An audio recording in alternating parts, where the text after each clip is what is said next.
are live. Welcome, everyone, to the Connected for Real podcast. I'm Rebbetzin Bat-Chen Grossman, and today with me is Malka, and we're going to talk about freedom and marriage. So, let me just introduce the podcast in general in case you don't know. This year, I am focusing on the four pillars: God, marriage, business, and you. And specifically, every month is a different topic. So, this month, we're talking about freedom. And this specific episode is about freedom and marriage. How do you find freedom within marriage when marriage is so counter freedom thing, yeah, she's making her face. So we're going to start by letting Malka introduce herself, and then we're going to dive right into the topic. So Malka, introduce yourself. Hi, nice to be with you today. Thank you so much for having me. I'm a marriage and parenting coach. And I think that my path towards that really started when, as a child, my parents did not get along. And they did ultimately get divorced. And I think from a very young age, I had this idea that, like, I want to grow up and have a nice family. I want to grow up and have a family, where people smile at each other all the time and high five. And it's like a nice place to be. And when I got married and started having kids, I did kind of catch myself going, oh, this is not exactly what I had in mind. It's not working out exactly the way I wanted, but I still really want it to work out. So, like, what can I do? And that's when I started studying in a lot of different places and classes and courses and approaches to say, how do you find happiness, joy, freedom, fulfillment, and all those things in marriage, in parenting? Like, how does that work? Is that real? Is that a thing? Can we do that? Because if we can, I want to know how. And I've been doing this for, depending on how you start, my whole life really, but definitely at least 20 years as a professional. And it's been very fulfilling to me personally on my journey. Thank God we're married 28 years. We have 6 children. One of our children is married, and we have a grandchild who is almost a year old. And it's so exciting and it's a blessing, to see that, like, we're making it. I can't say we made it, because every day is a new challenge and every day we need to recommit ourselves. But like, one day at a time for all these years, we're making it. We're building a life together and a Jewish home together and a Jewish family together. And now one of our children is building their own Jewish home together. And that's probably one of the biggest blessings that I could ask for as a Jewish woman. So that's who I am. That's what I do. I grew up in New York City. I'm Israeli for 32 years. I love it. Israel, too, has been a great blessing in my life in many ways, but that's a subject for a different podcast. But I guess it is relevant to freedom because, this is where the Jewish people are the most free to really live the completest possible Jewish life. So I guess it is related after all. Yes, it is related after all. I love that. Okay, so let's get into freedom.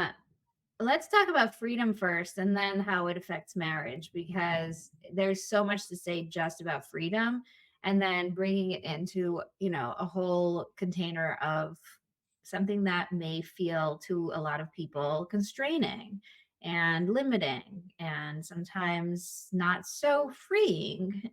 So, yeah, let's start there. Okay. So in any philosophical conversation, you need to start by defining your terms. So freedom doesn't mean the same thing to everybody. There is, for example, freedom from.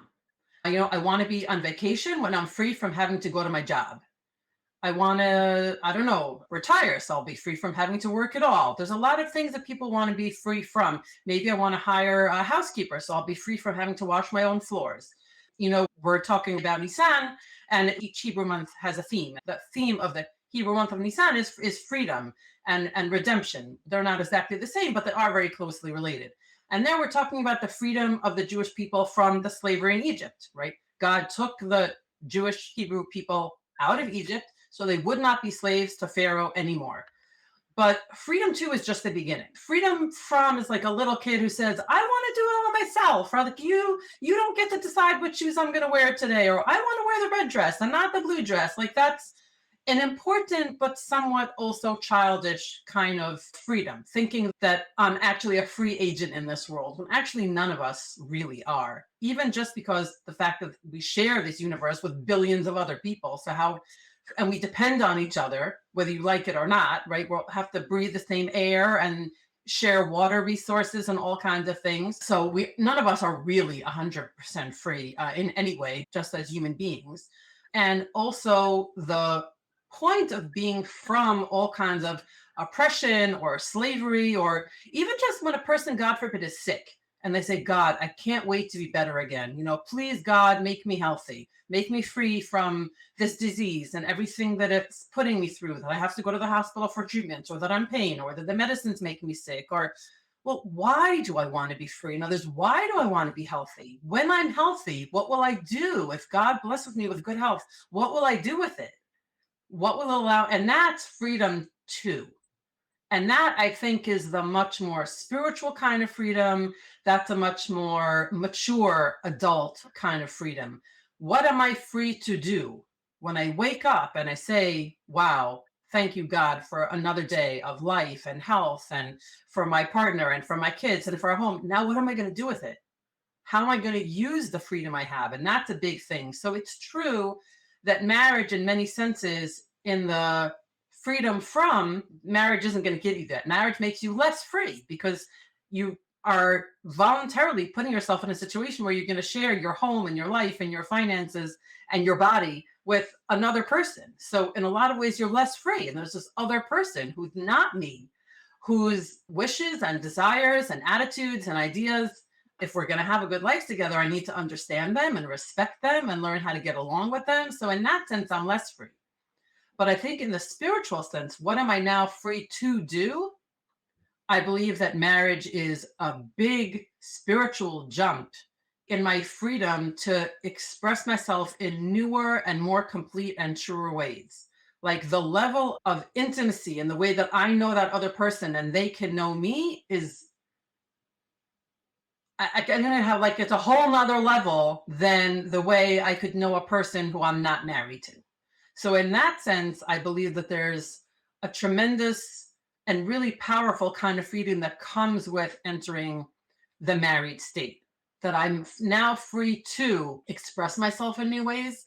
I'm free to build something new with another person. The idea of building a Jewish home, of building a family, that's something that, in at least in Jewish life as we understand it, you only do together with the person that you're married to. And so you're free from also having to engage with all those other potential partners out there, because you've picked the one, right? And now there's boundaries between me and all those other people. But inside those boundaries, inside the confinements of marriage, me and this person who I've entered into this marriage covenant with, we are free to do amazing things, but only with each other. Mhm. I love it. I love how you're saying freedom from and freedom to, because it really brings me back to when I ask potential clients, so what do you really want? And the first thing they tell me is what they don't want, right? I just don't want this to happen anymore. I can't stand when he, does this to me. I just want to know what that. And so there's all the from garbage that comes up, and it's totally legit. It's your brain's way of staying where it is. It's exactly what it is, right? We're not judging it. But then there's the next level. So like, so what do you really want? And it pushes you to then say, oh, I want to be happy. I want to know what to do next. I want to be proactive. I want to come alive, right? So there's always going to be that from and to aspect. Also, when we don't necessarily call it that, because there is the stuff that keeps you very, very low and in the mud. And then there's the stuff that allows you to sort of rise and start to breathe and start to see and start to think, and allows you to expand. And I love that, like you were saying, we're going into a covenant of a container, which really looks like boundaries. It looks like something that is closing you up. But in reality, when you are able to contain something, you can actually use it, and you can actually harvest that energy, and you can, you know, use a fuel to propel you towards the things that you want to do, and focus that energy. Like, when we talk about laser focus, imagine Exactly. if you didn't have it focused, it's just all over the place. It's just sort of still. Exactly. In the natural world, we see this all the time, right? If you want to harness the power of water, you need to confine it. If you want to harness the power of light, you need to confine it. Otherwise, it's diffuse. It's still water. It's still light. It's just all over the place and it's less powerful. But when you confine it to a certain container, to a certain direction, when you limit it, it also becomes more powerful. I don't have the source in front of me, but there's also a beautiful sentence that Stravinsky wrote in his book on music about how the more constraints he has on him, the more creative he is and the more beautiful his music is. So this is definitely an idea that we didn't invent, that we can see in many other contexts. And I think that reinforces our appreciation of how real it is. And you also said something else about answering the question, what do I want? Which is one of the most challenging and difficult and confusing and rewarding questions that any of us can ever ask ourselves at any moment, really. And one of the big shifts that I'm sure you help your clients to achieve, and it's something I know that I also work with, is not what do I want from somebody else, but what do I want that's up to me? And that's another kind of freedom, because as long as I think that my happiness, my joy, my fulfillment, my anything depends on somebody else, my husband, my kids, my boss, my bank account, how much I weigh, how I look, the kind of clothes I have, anything external, I am less free. I am actually imagining I'm giving power over my spiritual, emotional, psychological life and health and fitness to something that's not me, whether it's a person or some imaginary construct like how I look. And yeah, a lot of people feel that way a lot of times. And like you said, we're not judging it. We can hear that with a lot of compassion, but we eventually want to get to the point where somebody says, and I don't have to feel that way anymore. Right. I can love myself just the way I am. And that doesn't mean I'm not going to keep trying to grow or improve or achieve the goals I want to achieve. But it means I start with saying, I am, first of all, worthy as a human being. Or if we want to put it in Jewish terms, Hashem, God, loves me just the way I am. I mean, he gave me life this day. So I guess he wants me to be here. He, she, whatever, God, right? I guess God wants me to be here. And that level of acceptance actually gives me motivation, and it gives me energy, and it gives me, like you said, fuel to want to make the best of everything I have, because I'm starting to saying, oh, I have a life, I have a soul, I have a partner, I have a home. I want to do good things with all those gifts today. And so that's another kind of freedom from all kinds of conditioning or conditions or all kinds of like transactional thinking that I made up. Okay, I'll do this for him if he does this for me, which again, it's not wrong, but that isn't what's going to get us to the best kind of relationship, to the healthiest, most robust, most intimately close, most loving. That's not the way, right? It's kind of childish, right? And we want to be adults who are really living an adult fulfilled life together. And for that, it requires me to let go of all the conditions and go, I want to love you because you're mine, because I chose you, because we're in this together forever. It doesn't mean I like everything you do. It means I'm paying a lot less attention to it. Right. Because like I'm not perfect either.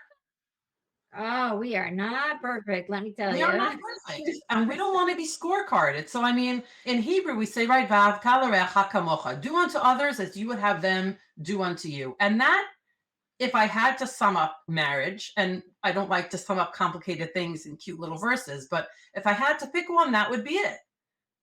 Right? You want love? Show love. You want respect? Be respectful. You want to see your husband smile at you? Smile at them. Put out the energy that is the energy you want to experience in your married life. But what about, that's not up to you, right? What's up to me is how I show up. I have 100% authority and power and responsibility for me and how I'm showing up. So the better I become at being me, the more I turn myself into the person, the Jew, the wife, the mother that I want to be, the more that invites the people around me to do the same. But again, that's 100% up to them. Right. I want to double tap on what you said, because a lot of times I want him to smile at me, or I want him to walk in and be happy. I want him to, right? And we say, okay, so you do it. And it's like, no, it's too hard. Why would I do it? He's not, right? And so it's like, oh, you're expecting someone to do something you're not even willing to do, right? You're expecting someone to take a step and courage and put all of their energy into something that you yourself can't even fathom doing. That's not fair, right? And if you want it, then you do it. Maybe he doesn't want it. Like, maybe to him, it doesn't matter that there isn't, a smile, because that's not his love language. His love language is something like, you have to be ready to lean into your own needs and wants without needing someone else to, do all the work. And that takes a lot of energy and a lot of courage, because really, we don't want to work hard. We're nice and lazy. Our brain is wired to be, if I can do less, I'll do less, because why work hard? Right. So it's always this juggle between, I just want everyone else to do it for me. It would just be so much easier if my husband was perfect. And if he was just loving and caring and like gushed all over me and was able to speak my love language, and everything just worked out so perfectly. And it's like, yeah, but, you know, But he's think back to human. when you but think back to when you were dating or when you were a newly married couple, right? You probably didn't go, oh, it would just be so nice if he, or I'll just, you were probably thinking a lot like, oh, I think I'll do this for him. Oh, his birthday is coming or our anniversary is coming. It wasn't just like, oh, I wonder what he's going to do, right? There was a lot more initiative on our part to say, like, well, how can I surprise him? Or how can I make it? Or like, what will I wear? Or what will I make? Or there was a lot more initiative. There was a lot more of me thinking like, what can I do to make him happy? What can I do that he would like? I wasn't just thinking about what can he do for me, right? That's something that tends to get derailed later. But when you're still in like the very romantic stage, there's very naturally a lot of that, and we can recapture it later. And I want to bring it back to freedom because there's also the freedom to ask, right? In addition to saying, well, if you want something, you be that energy, you put that out there. We can also ask for things, except that we often don't want to ask. Okay. And why? Like, what's the big deal? What's so hard about asking for something? So, first of all, because asking acknowledges the other person's otherness. It means that they haven't already thought of it or they haven't already done it for me. And I'm already in a business position where I'm asking him to do something for me, which I probably wish he would have read my mind and done it before I asked in the first place. Right. So, first of all, it acknowledges the fact that we are different, separate people and we don't always think the same things all the time. And that can feel kind of uncomfortable. It acknowledges the other person's autonomy, right? I might ask for something and he might say, oh, I'm sorry, I'm busy, or that doesn't really work for me, or can we do something else instead? Like, I might not get the answer that I want, right? And in addition to acknowledging the separateness and the autonomy of the other person, or maybe a direct result of acknowledging the separateness and the autonomy of the other person, it feels very vulnerable, right? The idea that, oh, I don't just demand, I ask.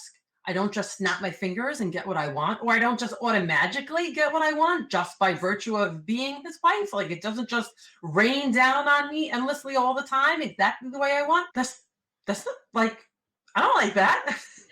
Like, everything, it doesn't go my way all the time. Like, the act of asking, the function of asking, the mindset of truly asking means acknowledging the separateness and the autonomy of the other person and the inherent vulnerability in asking for something, which means maybe he'll want to give it to me and maybe not, because we're not the same and we don't want the same things.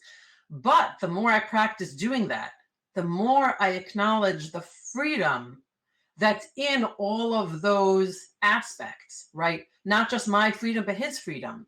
The freedom of each of us to be ourselves and separate people and still choose each other over and over and over again. If you're not choosing it freely, then what kind of relationship do you really have, right? Yeah. The freedom to be able to say, I trust you enough. I trust you enough that I'm going to ask for this. And if I don't get it, we're still going to be okay. That's big. That's really big. So let's talk about people who feel like they're trapped, feel like they're controlled, feel like they're not choosing, feel like they're not in freedom. Because this is a great tool of the evil inclination. It's like, it just sits on your shoulder and says, notice that you don't have that. You don't have freedom. You don't have the time. I just have a story I have to say before we address this.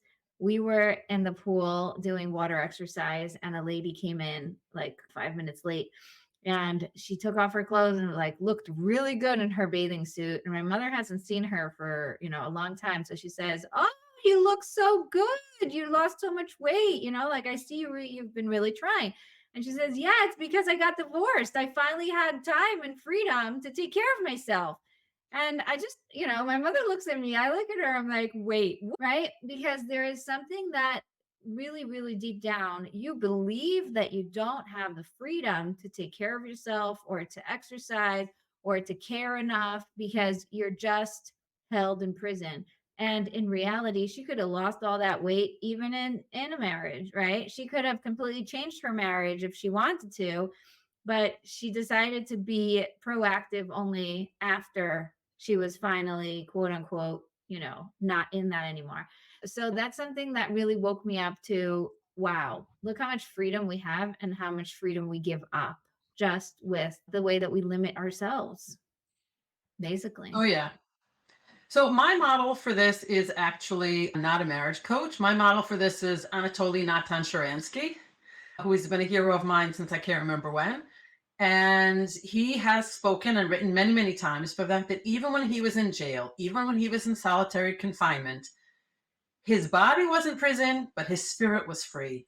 And I have told myself countless times in my life, if Sharansky could be free in jail, then I can be free in a spiritual sense. I can find my freedom in whatever other situation that I'm in. And that has been my message to myself. Those other things that you described at how she felt, we call them limiting beliefs. And as long as we believe them, they are true for us and they are real, which is why it can be helpful to write them out in a journal or to speak about them with a third party, with a coach, and say, well, I believe, right? It usually doesn't start with I believe. It says, well, I can't because he is usually the framework. I can't lose weight because my husband. I can't buy the dress that I want to for Shabbos because whatever. I can't because he, or I can't because they. And it's important, first of all, to even become aware that we have these beliefs. And then once we can put them out there, spread them out there, and shine a light on them, then we can question them and say, well, is that true? How does that work? Explain to me how he controls what you eat or when you exercise or how you spend your time. Like, if we would discover that there's actually some kind of really horrible controlling behavior going on here, we might want to talk about not living with this person anymore. In many cases, that's not actually what's going on. In at least some of those cases, it is in fact the woman controlling herself and her thoughts, and it's not actually external control. And then we can help her to figure out how to rewrite the story she's telling herself and about the marriage that she's in and about her body and her weight and her time and all those things, and help her write a new story, that says, I can be the woman who I want to be. I can lose weight. I can earn money. I can serve God. I can do whatever it is that's most important to me to do. I can be that person. And this is what it's going to take for me to do it. Right. I love that. I love that. So let's get really practical. A woman's listening right now to this podcast and she's thinking, I can't whatever because he. And it's painful because the belief is so real and it feels so, so true. And your body is in this darkness and you are just, really stuck. That's how it feels. It feels like it's really real, right? When we talk about, oh, it's just in your head, it's a limiting belief, don't worry about it. It's like, it's nice to talk about it that way. But in reality, when we're talking about how it feels in our body, it feels heavy, it feels draining, it feels exhausting. and we obsess over it because we feel it so much, right? Where it takes over everything. It also almost like spreads into everything. So if we're talking about money, let's say he controls the money I'm allowed to spend on myself, on the kids, on different programs I want to take, on what I do with the money, on the food, on whatever. So suddenly it's like I'm suffocating under this control. And in reality, I had one client. It's like, you work, you have a full income. Why do you think that you have no control over money? It's like, because I bring it to him and it goes into the joint account, and he's the only one who has the power to it, to do whatever it is, because he knows better, because he has the training, he has whatever. And it's like, yeah, but do you see where this is not really as true as you make it sound? And so it's very hard for a person who's in it to see past it. And I think that's really step one, is how do we allow ourselves to just open up the tiny little crack to be able to let the light in. We all need to start with compassion for ourselves. The bad feelings are not going to disappear in a second. We're not going to change all of our thoughts right away. We're not going to change all our relationships right away. There's a lot of work we all need to do to help ourselves one small step at a time. For some women, that's going to go through mindfulness meditation practice or a yoga practice or something that helps you to slow down, which is like the opposite of everything we're trained to do, to actually slow down and go, in this moment, I am alive. I am sitting on a blue couch. I am breathing by the grace of God. I can see, I can hear, to start finding what it is that I have and what it is that's good in me right now in this moment before I fix any of the things. Now, there may be a lot of really, really hard feelings. I may be feeling angry. I may be feeling sad. I may be feeling grief. I may be feeling a lot of those things together and a whole lot more. One of the things that we know through a lot of current research from all kinds of directions is that avoidant feelings is the worst way to try to make them better. That unfortunately and ironically, none of us really want to do this. Actually acknowledging how I feel and allowing myself to feel it, like literally sitting on the couch and going, I, Malka, am going to sit here on this blue couch and cry or feel angry or feel however it is I feel. I'm even going to set a timer for 3 minutes, and I'm not going to do anything to get rid of it, to fix it, to treat it, to make it go away. I'm just going to let it flow over me. I'm going to feel it in my body. I'm going to feel the knots in my stomach or the pounding in my temples, the whatever it is. And if I actually allow myself to do that, when I allow myself to do that, I will discover that, like a wave in the ocean that rises and crests and then falls and goes away, feelings behave the exact same way. And if I am being angry at myself or anybody else over and over and over again, you know why? It's because I'm feeding that anger. I'm not letting it go. And the only way to let it go is, first of all, to feel it. So I would say, whatever it is you want to fix, whatever it is that's bothering you, you first need to learn to sit with it, to acknowledge it, not to judge it, not to say, oh, I shouldn't feel that way. Oh, I'm not a good wife. Oh, I'm not a good mother. Oh, he's not a good husband. Oh, he's not a good, whatever. Just at the level of this is how I feel now. This is how I feel now. And allow myself to feel it for a minute, 2 minutes, 3 minutes, not the rest of my life, 10 minutes, maybe a few days, but let it be. Just show it some respect. That is not actually what's going to get you. Okay. That's not what's going to kill you. That's not what's going to destroy your marriage. If you can let it be, you also will find a way to freedom. But the only way out is through, right? So, I love right. that. The only way out is the only way to being freer from hard feelings is actually first to feel them. If I had a better way, I would sell it. There is no better way. That is Yeah. the way. Yeah. So that's the first and very, very important step. Yeah. It's painful. And so we'll do whatever we can to bypass, whatever we can to go over or under or around. And it's counterintuitive really to sit through it, but it cuts so many corners and it's the best shortcut that I know also, It's the right? healthiest way also to acknowledge the fact that I'm not perfect. My life is not perfect. I'm not going to feel happy all the time. Nobody normal does, right? And to Mhm. make a little bit of room for that humanity in my life. We have ridiculous, unreasonable, unrealistic ideas about what a happy life looks like. As if a happy life is a life where everybody is always healthy, always rich, always beautiful. Your kids always do exactly what they're supposed to do. Your husband is always romantic. Like, that's maybe a Disney movie. That's not anybody's real life. And then, Oh, I love it. I just said to someone this morning, I was walking to my spot where I talk to God, and oh, my favorite spot in the world.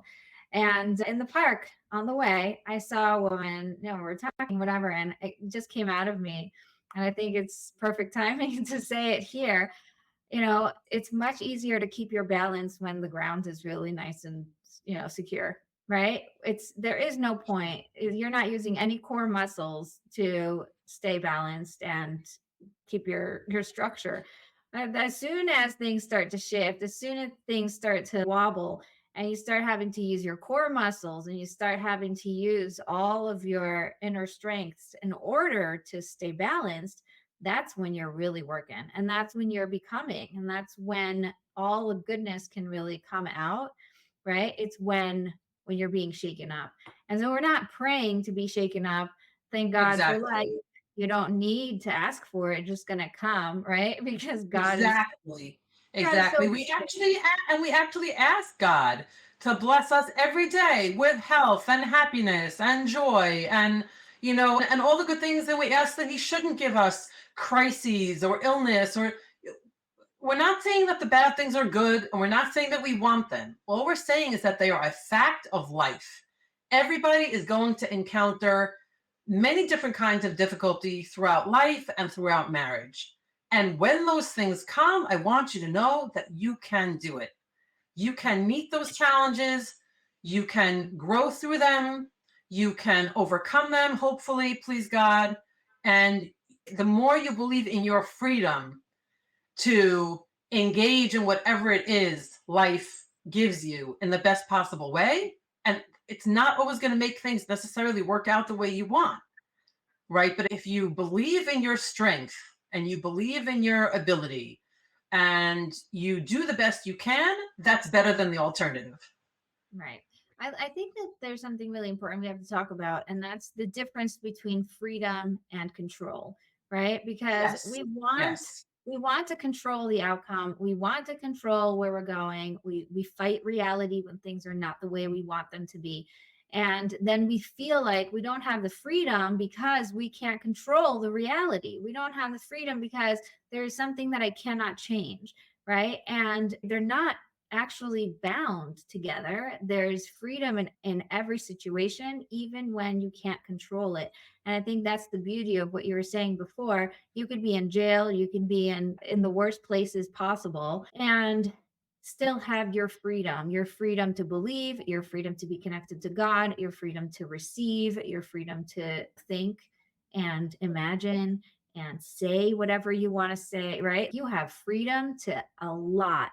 And it doesn't mean that you have the freedom to change anything or the Correct. control to address everything, but this is a really important thing because a lot of us are fighting reality, Yeah. or like There's something very new agey, right? Which is not Jewish, about the idea that if I just think the right way, if I have a certain mindset, that I'm going to control the weather or the results of an election or the outcome of an illness or the course of a war. Like, no, that's not what mindset work is about, and that's not what meditation is about, and that's not what freedom is for, and that's not what the free will and the free choice that God gave us as human beings, that's not what it's for. It's about making sure that I am doing the best that I can do, even in a very difficult situation, right? It's freedom to express myself in the best possible way, even when I'm facing a challenge. It's when somebody shoved me in the line for the bus and I used my freedom to not curse at her,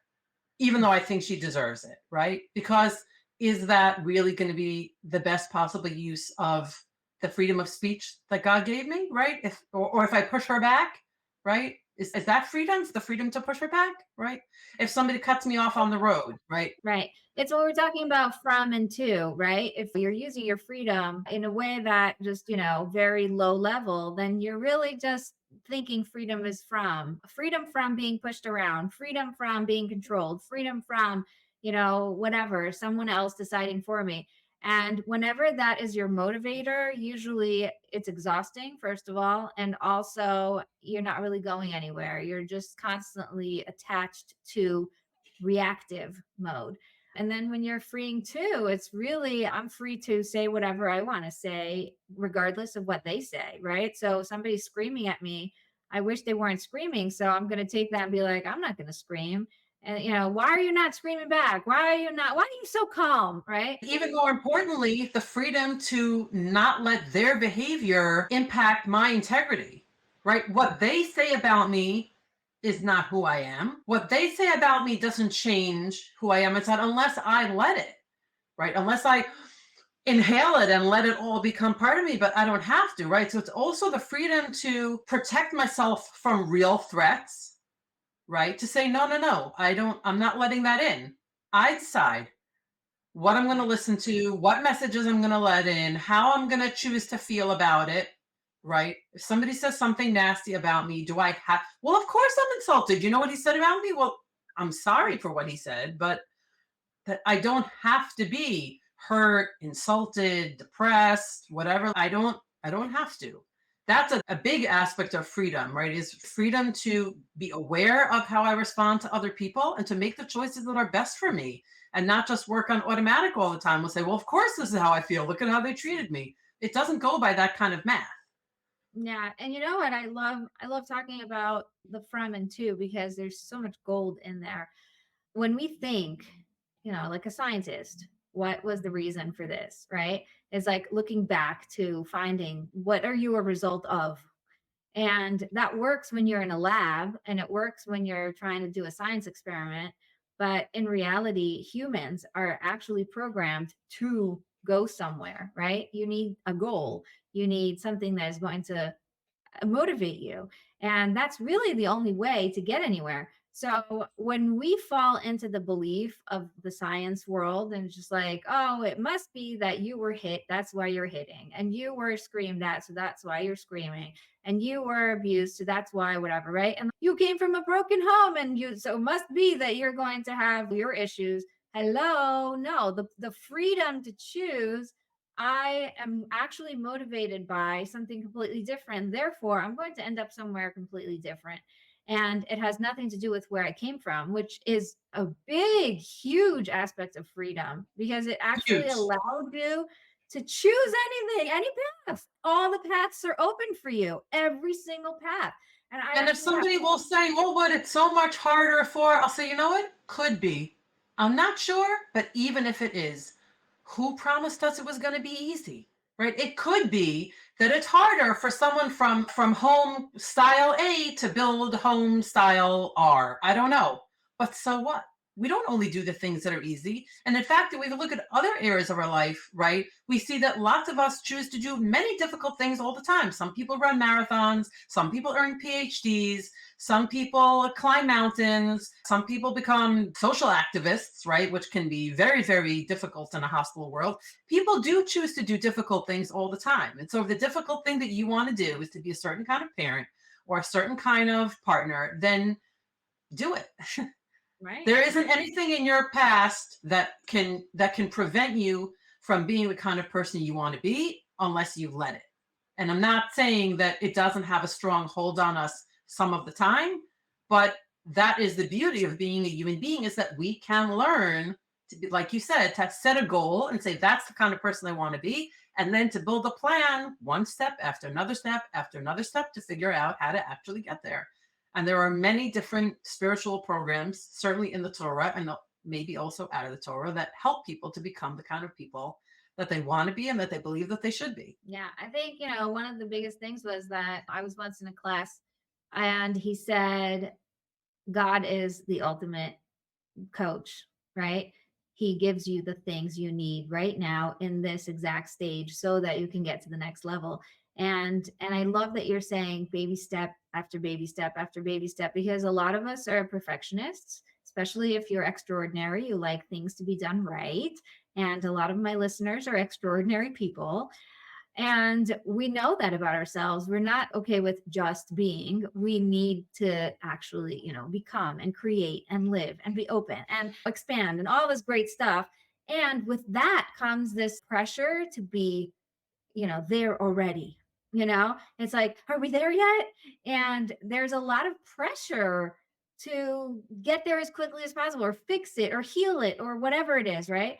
And the awareness that we can just sort of slow it down and say, listen, people, one step at a time. I'm not going to become whatever overnight, right? But if I start taking whatever baby steps, I will eventually get there because I know where I'm going. And my coach, Steph Crowder, in her podcast, she once said, and I love this, it goes with me everywhere. It's like all you need when you're going out on a hike is a compass and a flashlight, right? The compass to know where you're going, like the, direction, the almost like, plugging in your ways, and the flashlight to see the first step, like what's right here in front of you. There's a rock. Okay, I need to step over the rock. There's a tree. I need to go around the tree. If you have those two things, you're set. You don't need the whole map. You don't need the whole plan. You could think you have the whole plan, but let me tell you, God is way bigger than that. The best response I've ever heard to "Are we there yet?" is from Rebbetzin Bat-Chen, who says, "Well, we're here now." Right? And whatever the thing that you're supposed to be doing is the thing that you're supposed to do right now, which isn't the thing you were supposed to do 5 minutes ago, and it isn't the thing you're supposed to do, this evening. It's a thing you're supposed to do right now. Where you are now is where your work is. Well, but also in a week, I want to be, that's good to know. That's really good to know, because we're going to make a plan that gets me to there. But that plan is going to have to go through many, many, many steps. You don't get to skip and, jump ahead. It doesn't work like that. Not just you. Nobody does. Right. And certainly Jewish sources are full of examples, right? Rabbi Akiva, who only started studying when he was 40 years old, and how long it took him, and yet how far he got and how high he went, and many, many, many other examples of people who they were not born brilliant or knowledgeable or at the spiritual levels that they attained. They had to work really hard to get there, because that is actually the only way to get anywhere. Right. Yeah. Yeah. And I love that you say, I don't know if we're there yet, but we're here now, is exactly what I used this morning with my daughter. She was crying the whole way. I don't want to go. I don't want to go. And I'm like dragging my feet, trying to get the two kids out of the house, trying to get them out. Now, this is second day already that they're doing this to me. I don't know what's going on. It must be the baby energy or something, because my kids are just totally acting out. And yesterday I had a really hard day because I was just like, get there already, like, let's just move, right? We're like 2 blocks away. Can we just get there? And I had a terrible day yesterday.